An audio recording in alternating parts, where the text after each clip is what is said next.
Thanks for joining us today on Market Call. I'm Morella Fernandez. Michael Hakes on the show with us, Senior Portfolio Manager at Murray Wealth Group. He'll take your questions on U.S. and global stocks. Here is how to reach us today, 1-855-326-6266. You can send your question through an email as well, marketcall@bnnbloomberg.ca.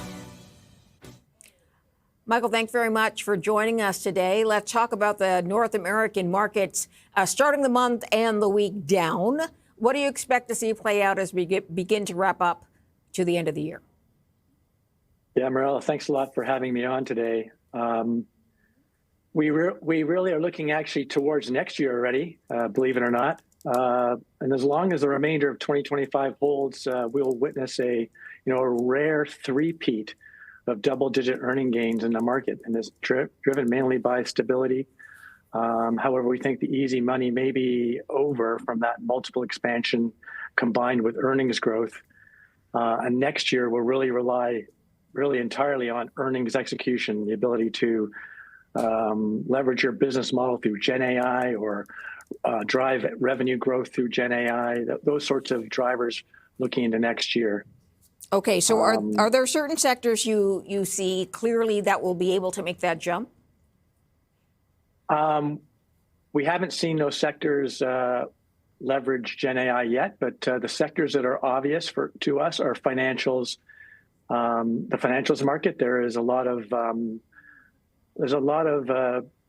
productivity gains to be made within the financials and also in healthcare as we look forward. Okay, so how much of when you're looking ahead to 2026, the theory relies on consumers being resilient? And do you feel like consumers are still resilient at this point? Yeah, that's the million-dollar question. So as you pointed out, consumer resilience next year is key. We've seen the shutdown in the U.S. just recently. A lot of people got hurt by that. They may be coming back online.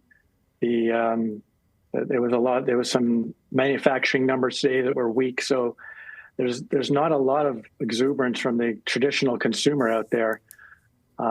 That's why we think productivity gains have to come through and that resilience has to stay strong. The labor market has been okay. Still 4.4% unemployment, which is good for the States.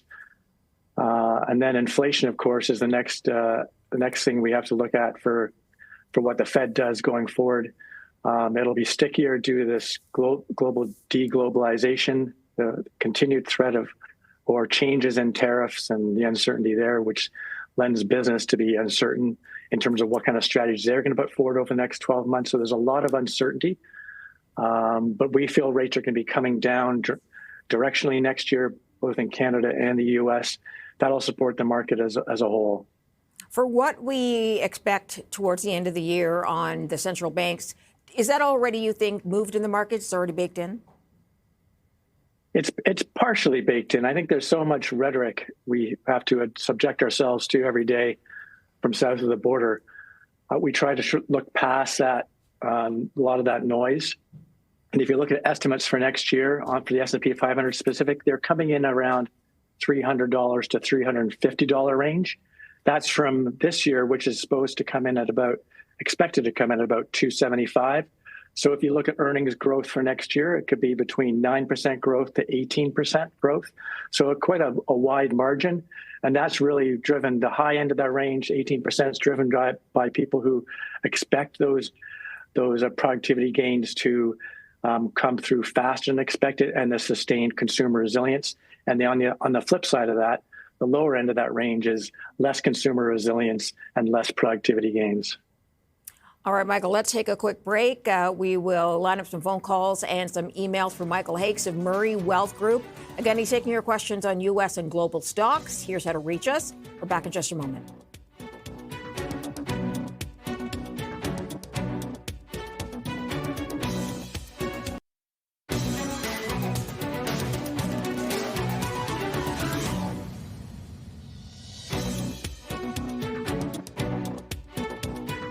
Welcome back, and thanks for joining us today on Market Call. Michael Hakes is with us to take your questions. We're going to start with an email here.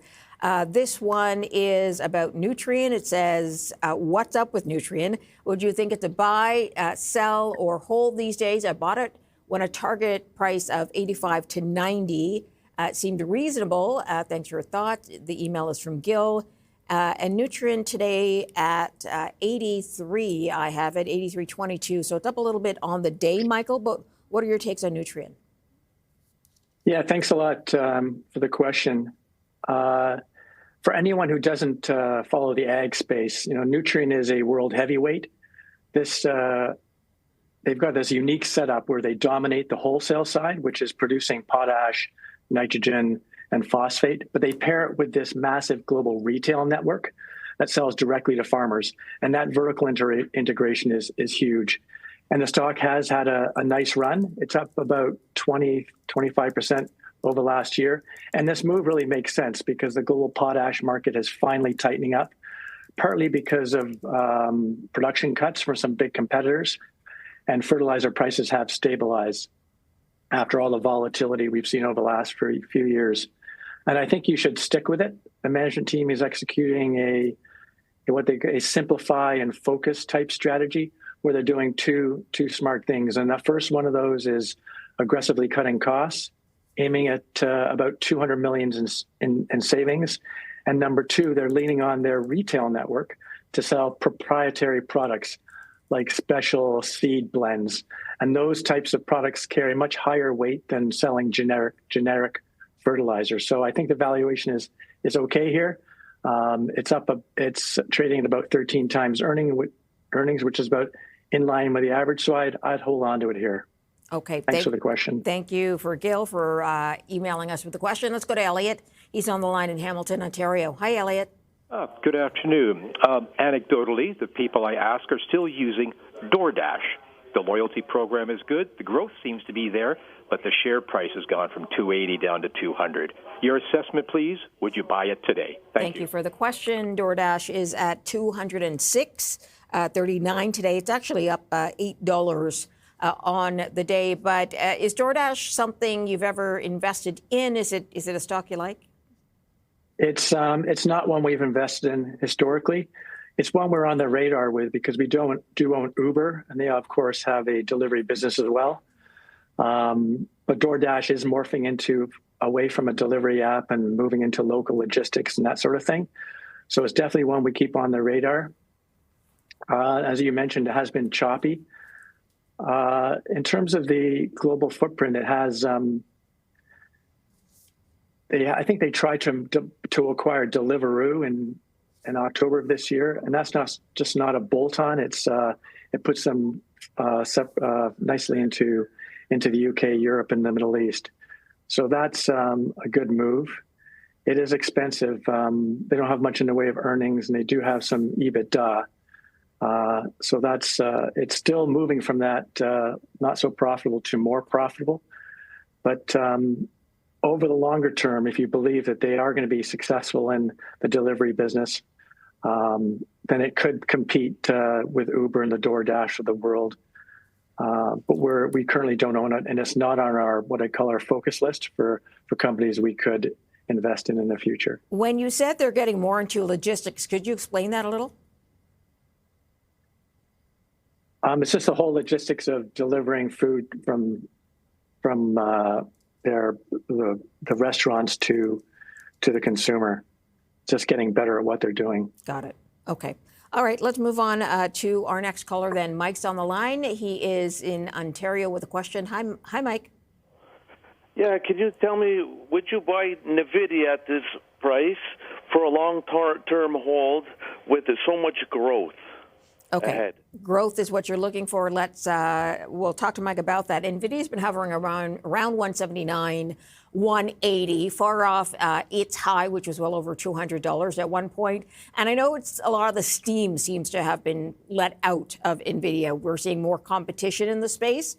Would you buy in at where we're at today, Mike? And would you buy it for a longer term hold?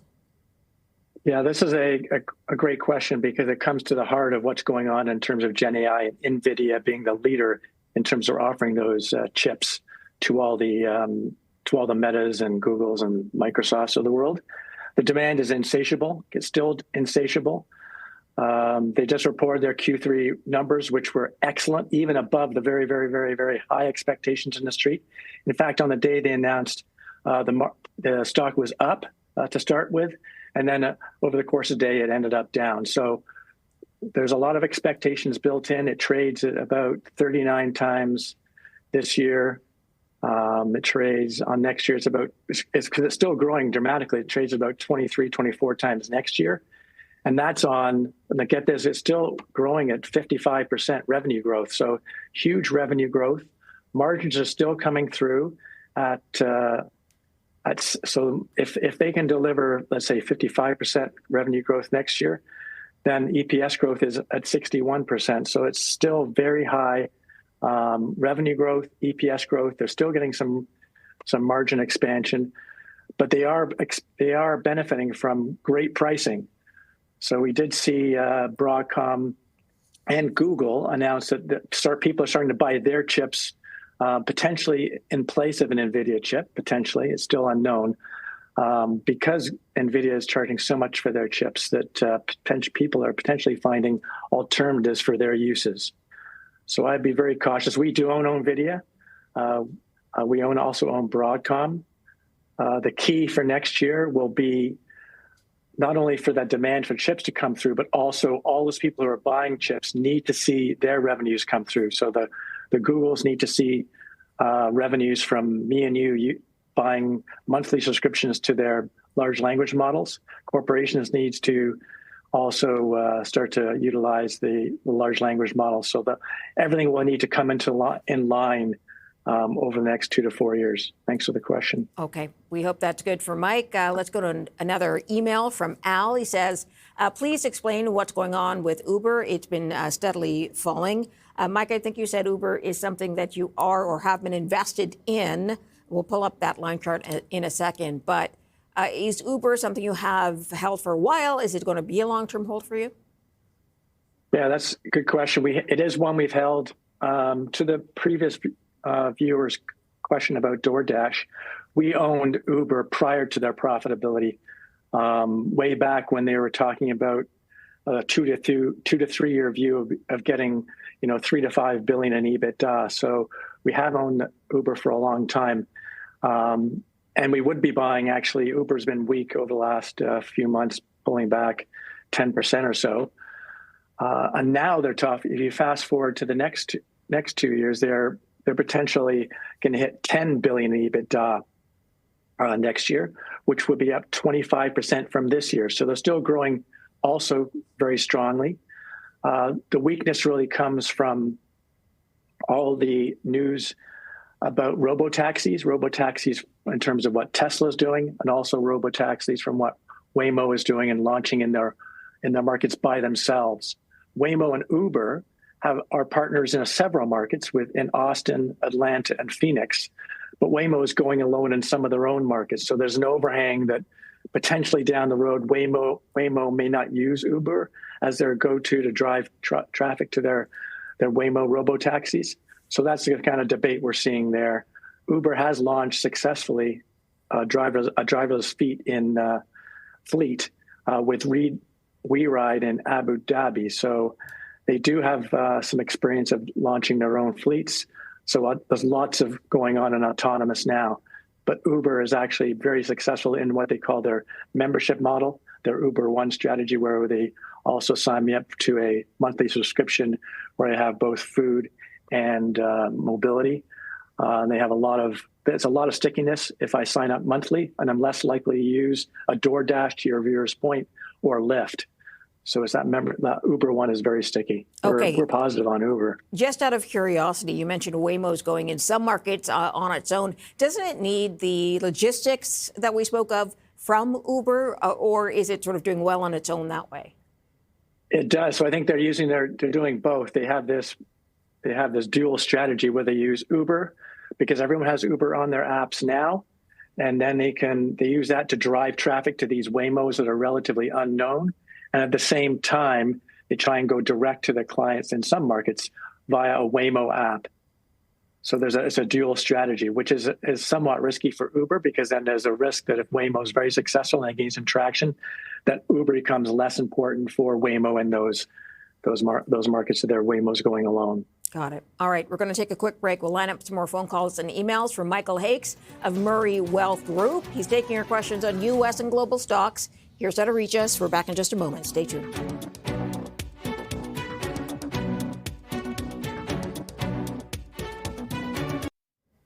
Welcome back. Thanks for joining us here on Market Call. We're going to start with an email right now from Cole. He says, hello, I'm interested in getting involved with Netflix. I'd like to know what Michael thinks an ideal entry price would be for the stock.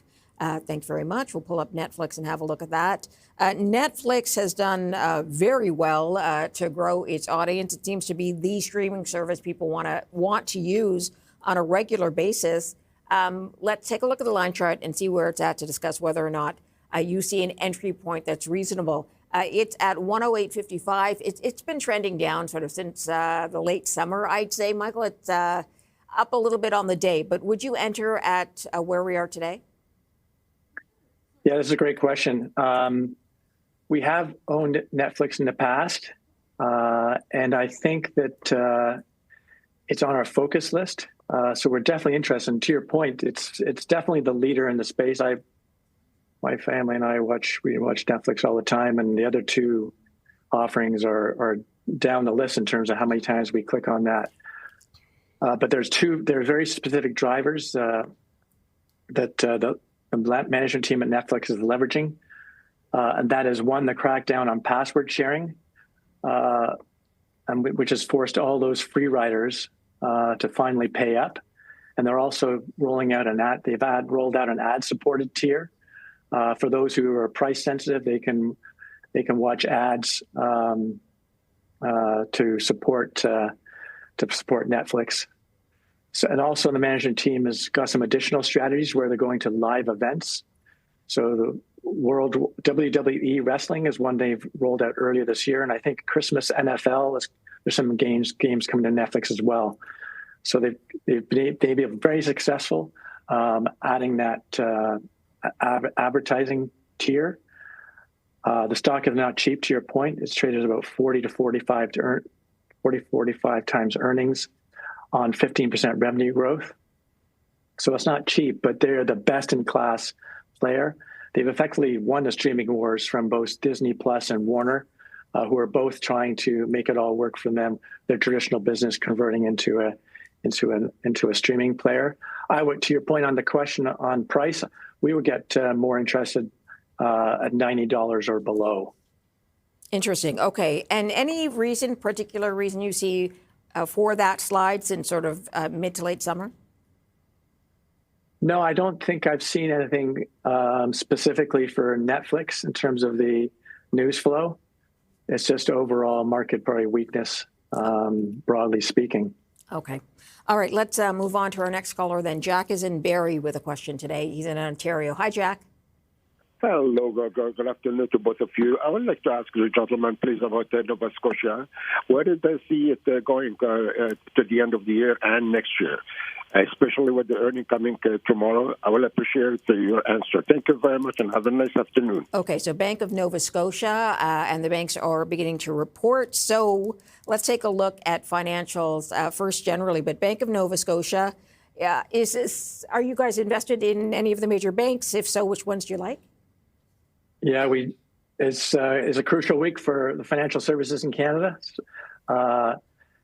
And broadly speaking, I would say all the banks are expected to report quite good numbers this week.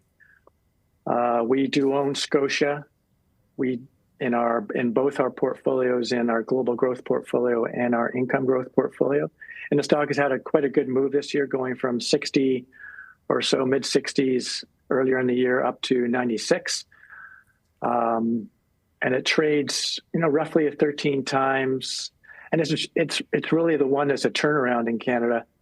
They have those South American operations, which are trying to rationalize. The new CEO is probably 2 or 3 years into his tenure. Some of the initiatives he's put in place are starting to work. So it's one we still own. We like it here. It has a nice 4.5% yield, which may be quite a little bit higher than the rest of the banks. So we're positive on Scotia. Okay, good to know. Hopefully that is good for Jack as we move on to Chris, who's in Calgary today with a question. Hi, Chris. Hey, thanks for taking my call. Looking for a couple of options in the power generation space, natural gas, nuclear, anything like that for long-term hold in a registered account.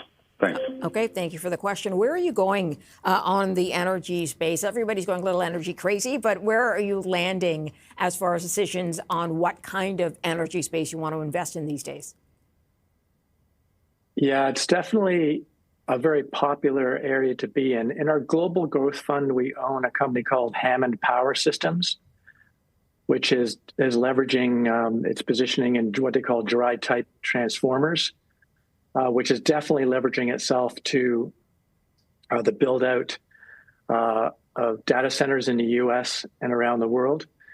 They are key. They are key in terms of getting that power quality right for data centers, because you don't want any fluctuation in the type of, in terms of the current that's going to these hugely power hungry data centers. So Hammond could be one for you. I'm just looking at some of our names in our income growth portfolio, which we also have exposure to. Bear with me a moment. We do own just anything related to, natural gas consumption. It could be Enbridge, it could be Northland Power, it could be Capital Power. All those guys all have potential exposure to the increased demand, driven primarily by the demand for generative AI and data centers. Do you remain invested in oil at this point, or are you staying away from oil? Oil is always a debate here. Murray Wealth Group, I am a semi-firm bear on oil, but I have colleagues who are more positive on oil. And we do own BP, we own Whitecap, and a few others in the portfolio. So I think oil is one that is definitely belongs in the portfolio from the long-term perspective, especially if Canada is successful in increasing their production to other parts, increasing their production and exporting to other parts of the world. Okay. Let's go to a quick email from Vincent. He says, can you ask Michael about New Holdings? I believe the firm holds shares. Does Murray Wealth still maintain the thesis? Is New Holdings something you have held, still hold on to? The holding company does sort of loans and digital banking services? Yeah, that's right. It's we added this name to the global growth portfolio during the summer. They are, as you said, a digital banker. Primarily, they started in Latin America. They have over 100 million customers, and they really serve the underserved market in Latin America. A lot of the big banks down there won't serve this type of consumer because they're perceived to be a little bit risky and hard to sign up.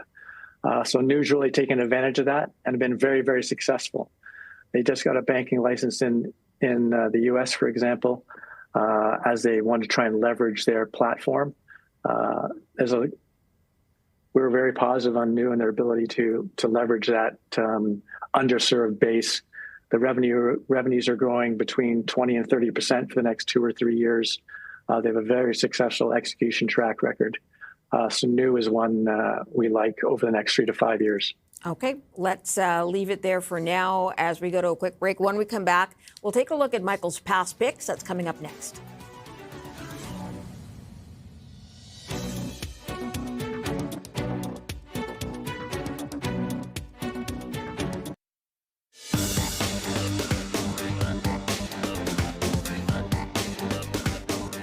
Time now for past picks from Michael, and these are from November of last year, November 1st of 2024.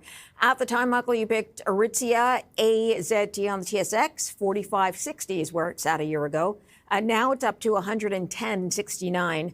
So phenomenal growth for this company, 143% upside, total return the same. This is a company that's Canadian. It's been expanding in the U.S. It has been opening up new stores. Its online delivery also seems to be doing well. Is this a holding for you still at this point? Yeah, it's we still own the stock today. We have trimmed a little bit. It was a very big weight in our position a year or so ago, and the rallies caused it to go, typically overweight our target weight. So this nice expansion in the stock price is really as we have trimmed it down because it has become more expensive, as you can imagine. And to your point, it still has that U.S. expansion story ahead of it. When you look at the U.S. being 10 times larger than the U.S. and seeing it only has 70 stores in the U.S., there's a long runway ahead of it in the U.S. just for store expansion. Margins, to your point, have also recovered. They did have supply chain issues a year or so ago. They fixed those supply chain issues and the inventory issues, which has made them profitable. The e-commerce also is a great opportunity, and also the real estate strategy has been very successful, especially on the flagship side, where they've opened flagship stores like the one on Fifth Avenue in New York, and that essentially adds as a billboard for the brand. So, yes, we still own the stock. It has become more expensive. I think the bullish estimates or bullish target prices on it would see it in the 120, 125 range. But they have to have flawless execution is pretty much probably what they need to see the stock continue to work higher. How does it stack up against the competition in the U.S.? As you mentioned, bigger market, but also a lot more competition. Sure, there is more competition, but it's the runway and their execution has been so good. And I think the competition is there, obviously, but they're a relatively unknown brand in the U.S. Well, we know Aritzia very, very well. I think you could say that people are still trialing Aritzia as they open new stores in the U.S., and still their same-store sales numbers are still very strong. Okay, let's move to your next past pick from November of last year. Airbus, EADSY, in the U.S. at the time, it was 38.41 U.S. Now it's up to 56.13. So a return of 46% and a total return of 48%. They might have a bit of a hit today. They did announce they want to recall thousands of their planes for a fix today. So that might be weighing on the stock. But is this a company you're still invested in at this point? Yeah, Airbus is a long-term hold for us because the industry or the sector is very, very attractive. And to your point, they've had actually a couple of issues crop up over the last week. First, that software glitch that they announced that will require updates to most of their 6,000 A320s. And now this morning, they announced that they've had a production and quality issue in the fuselage of a limited number of A320s that are in production, I understand. The street now is a little bit concerned they won't meet these 2025 production targets. That's why there's this weakness. But Airbus, from a longer term perspective, they're still just getting back to their pre-COVID production targets. So pre-COVID, they were almost up to 1,000 units per year. Now they're getting up to 750, 800. So they're still getting to pre-COVID levels. This announcement today of production glitches may slow them down a little bit. But when you look at their demand side of the equation for aircraft broadly and Airbus specific, demand is not an issue. They are sold out through the 2030s. So it's just a little hiccup today. Production will come through. The supply chains that were very, very complicated are starting to also get better over the last 2 or 3 years. So we'll be buying Airbus here. Okay, let's move on then to your next past pick, AstraZeneca, a name we got to know very well during the COVID pandemic, of course.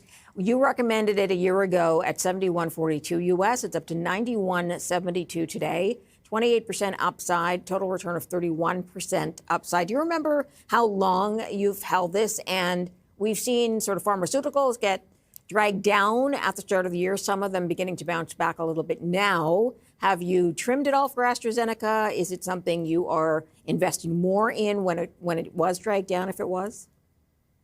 Yeah, we added to invest AstraZeneca earlier this year because the previous year got caught up in a lot of headline risk when they had a few hiccups in China. Their CEO of China got caught up in a few things. anyway, they've moved on past that, and I would put actually AstraZeneca in one of those best-in-class innovator type of designations. They focus on three areas: oncology, cardiovascular, and rare diseases. Has been a good performer, as you can see, over the last year or so. But if we look out even further, they have a corporate strategy called Ambition 2030, where they hope to hit $80 billion in revenue by that time. And that's from $60 billion today. So that implies about a 7% growth rate between now and 2070. And the reason their stock is up nicely this year is because they've had some successful readouts of drugs in their pipeline, helping investors become more comfortable with achieving that 2030 goal. A readout is when a pharma company shares analyzed data from a trial to investors, and those readouts have been good so far, with more readouts expected in through 2026. So we can continue to like AstraZeneca at these levels. Okay, good to know. Let's leave it there for this block. We will come back and answer more of your questions on Market Call in just a moment. Stay tuned.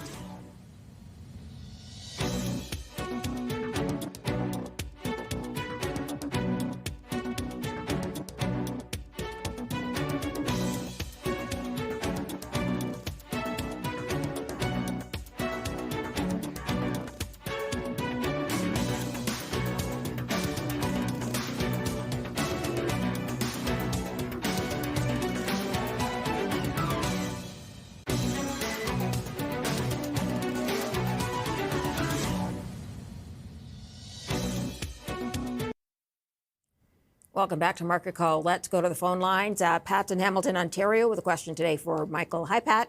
Hi there. My question is, in the past, I've always stuck with relatively safe blue chip stocks, names that everybody knows. But now I feel like I'm living in a different world, and there's all these quantum computing new companies and robotic companies, drone, data center, etc. And I do think, though, that it's for real, it's lasting, and I think money is to be made. But I'm just wondering, how would you go about investing in some of these? There's some that are well-known, like IonQ. Do you just wait for the ones that are well-known and jump in now with those, like Vertiv, for example, for data center? Or is there what's your advice? Okay.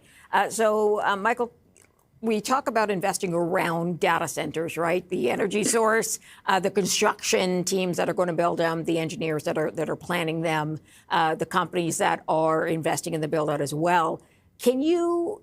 We talk about around data centers. Are you investing in certain companies because they're building data centers specifically and will own them?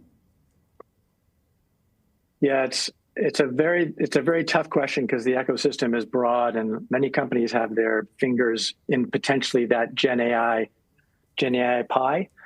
The way we are invested in this theme, even though we're totally bottom up in terms we pick companies for their specific merits. If you wanted to sort of frame a theme around our positioning in digital AI and data center growth and leveraging generative AI, we look at it in kind of three different buckets. We have the semiconductors, AI, and infrastructure, which would be Nvidia, Qualcomm, Broadcom, and one I mentioned before, Hammond Power. The Nvidia and Broadcom supply chips to those data centers that you mentioned and are looking to invest in. So, and Qualcomm also makes chips, but more at the edge with the computers or cell phones. And when you get to your point in terms of the data center build out, those are all companies that are, those are companies like Meta. Meta's building data centers, Google's building data centers, Microsoft is building data centers. That's part of their business. So they're not pure play data centers, but that's definitely what's driving their businesses today higher. So you could consider a Meta or a Google or a Microsoft in terms of a way to play that power center build out and data center build out, because you want a company that is profitable to start with. And this is a big difference from the internet boom, is where companies were generally unprofitable, and it was uncertain whether or not they would ever reach profitability. Whereas today, the Metas and Googles and Microsofts are all very, very profitable. Sure, they're spending billions of dollars building out these data centers, but they're not going to be. They won't be completely going out of business because of these investments. Okay. Pat, I hope that gives you some direction as you consider where to put some money in that AI space. Let's go to an email from Greg. He says, hello, could I get your thoughts on Zoom Technologies, specifically their quarter reported on Friday, and would you see this as a good entry point? Zoom, of course, was something we were very familiar with during the pandemic, and people still connect on these days. It's at 85.56. Today, they reported, as you heard at the end of last week, it's up only 3.5% over the year, and it's really had a bit of an up and down ride, I guess, since that April low on Liberation Day. Zoom Technologies, this is something you're interested in? Is this a company you follow? It is not actually one we've closely looked at. We looked at it closely during COVID when everyone had to be forced to work from home. So it was definitely a beneficiary of that. You've also got, but you have competitors in terms of Microsoft, in terms of their offering through Outlook and all that sort of stuff. So the competitive environment is robust within what Zoom offers. It only trades, and if you still look at the growth rates over the last 2 or 3 years, it hasn't been great. Revenue growth is, 4%, 3% top line. The bottom line is barely better than that because I think they're under pricing pressure. Are they? I didn't look at the results last week, but I'm sure that perhaps their users are not exactly robust. Everyone tries new things. Microsoft has definitely an audience that uses other applications along with the Teams offering they have. So it's a very tough, for me, it's a very tough battle. They're being disintermediated. When I say Zoom is being disintermediated by all these larger, more robust competitors who can package a lot of other services around the Zoom type offering. So I would be cautious on Zoom and probably not one that would be really on my radar. So I guess, would you sell at this point, even if you've lost some money? Yeah, I don't have a price target on it per se, so I couldn't say on a very, very short-term basis. On a long-term basis, it really probably would not hit my radar unless they had some magical new product they're coming out with. I can see that on the street target is about $94, which is about 9% higher. And I don't know the management team's short-term strategy to try and turn the company around, which I think will be very difficult. Okay. We're going to leave this block here. We will be back with more questions for Michael Hakes of Murray Wealth Group. He's taking your questions today on U.S. and global stocks. We're back in just a moment.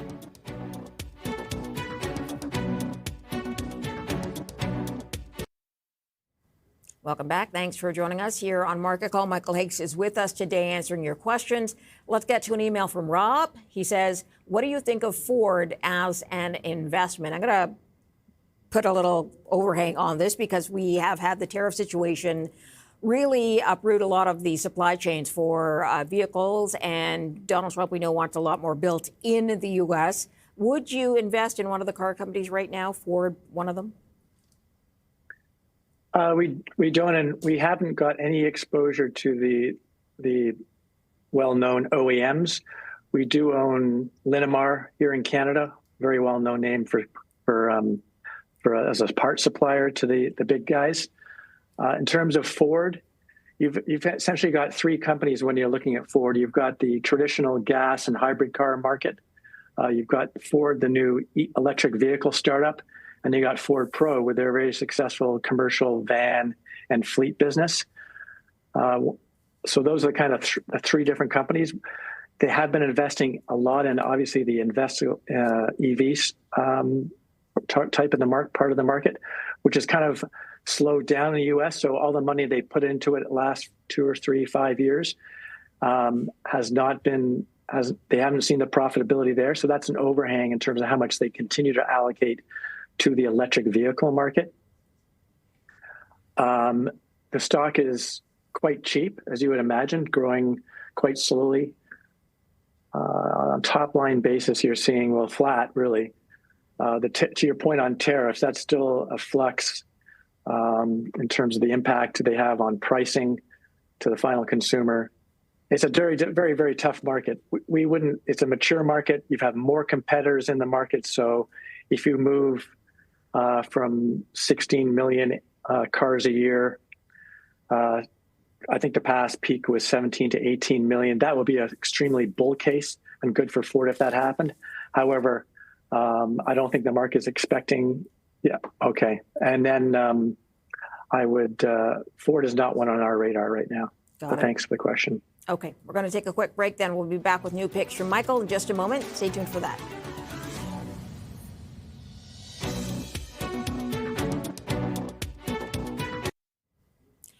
Join us tomorrow for Market Call. Jordan Zinberg on the show. He's president and CEO of Bedford Park Capital.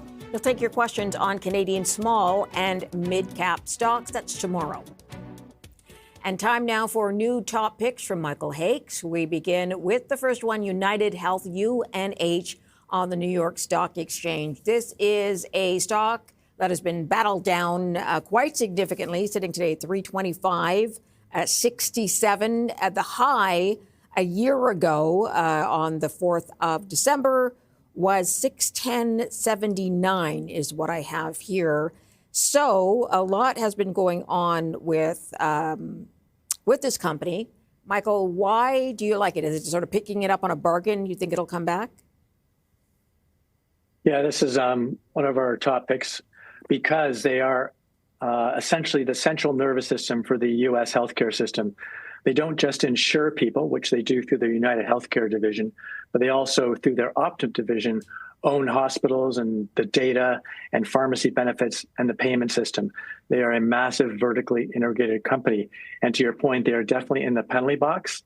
The last 12 months have been very, very tough for shareholders, and the stock has been under significant pressure, primarily due to, the government has tightened the purse strings on Medicare Advantage. Their reimbursement rates have been under pressure, which hurts margins. And second, we're seeing a utilization go up. So more people are utilizing the services at the lower prices than UNH was expecting. So it's the perfect storm for them. Their revenues are not going as much, and their costs are going higher. So it's a squeeze on their margins.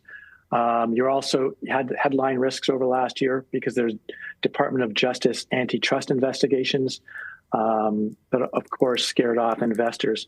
However, they have a new CEO, Stephen Helmsley, who is actually the old CEO who was there between 2006 and 2017. He knows the business. He took 3 to 6 months to step into the role, get to re-know the business, and now he set clear targets for 26 and 27, and now it's essentially a matter of execution.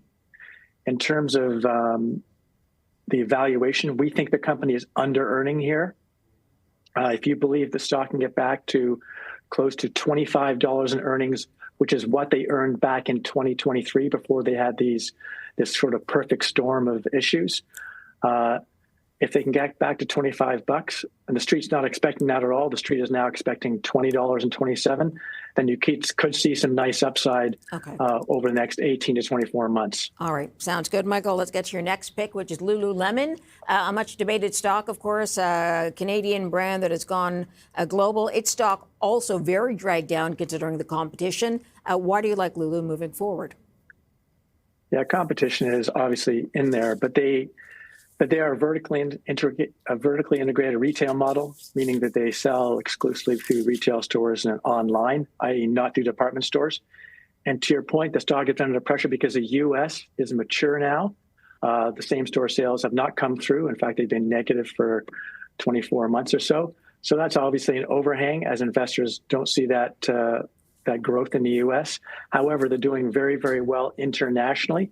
So to get the stock higher, you have to see a stabilization in the U.S. or even growth in the U.S. and the continued international expansion part of the market. The stock trades at about 14 times earnings. Historically, it's traded at 30 times. We definitely don't expect it to ever go back to 30 times. But if you see that stabilization, 14 times earnings basically discounts it to almost a zero growth company. We don't think that's the case, but we think that they'll be successful in stabilizing the U.S. market and continuing to grow international. So Okay. we think the stock will be closer to $300 in 2 years. Got it. All right. I've got about a minute left. So let's get to your third pick, which is Neat.com. And this is also a Canadian pick in the tech sector. But can you describe what they do? Sure. There's a little bit of a hidden gem in the Canadian technology sector. Neat is a software company that helps life sciences industry. Think of large pharmaceuticals and biotechs that have to go paperless, specifically paperless within their digitization of validation. In a drug factory, every piece of equipment must be tested and documented for the FDA. Neat replaces that whole full room of paper binders they used to have with a digital cloud platform.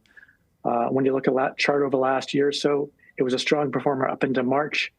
It peaked around $7. Now it's been weaker on 2 quarters of ever so slightly weaker than expected revenue. So Okay. we expect them to continue to execute going forward, and we're very positive on Neat over the next 18 to 24 months. Got it. Neat is KSI on the TSX. Michael, thanks for joining us. Appreciate your time. And thank you for joining us here on Market Call. We'll see you back here tomorrow.